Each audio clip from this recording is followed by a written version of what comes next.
Donc, bonjour à tous, Alexandre Mallet. Je suis ingénieur agronome de formation à Supagro Montpellier. Je me suis spécialisé dans la formation agrotique, donc une spécialité qui s'intéresse à l'utilisation des nouvelles technologies de l'information et communication appliquées à l'agriculture et l'environnement. Et donc j'ai décidé de me lancer dans une thèse c'est une thèse CIFRE accompagnée par une entreprise qui s'appelle BioNTech, qui développe des outils d'aide à la décision pour la méthanisation.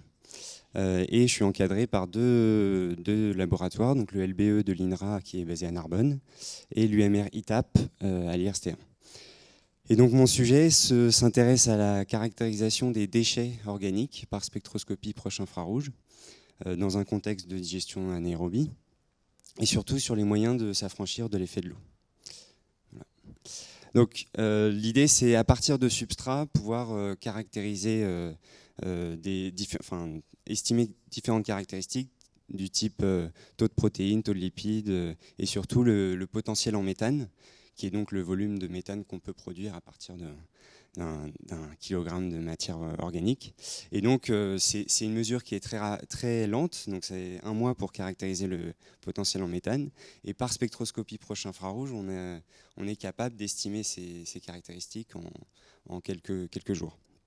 Donc on a une étape de lyophilisation et broyage de la matière pour homogénéiser la matière, et ensuite on mesure par spectrométrie l'échantillon. Le problème, c'est qu'aujourd'hui on a ces étapes de lyophilisation et broyage, et donc l'idée c'est de pouvoir faire la même chose mais sans avoir ces étapes qui sont assez lourdes. Et donc je m'intéresse à vraiment l'effet sur le spectre, comprendre qu'est-ce qui se passe au fur et à mesure qu'on humidifie nos échantillons, parce qu'on a une empreinte très forte de l'eau sur le signal. Et donc alors il y a deux volets de recherche.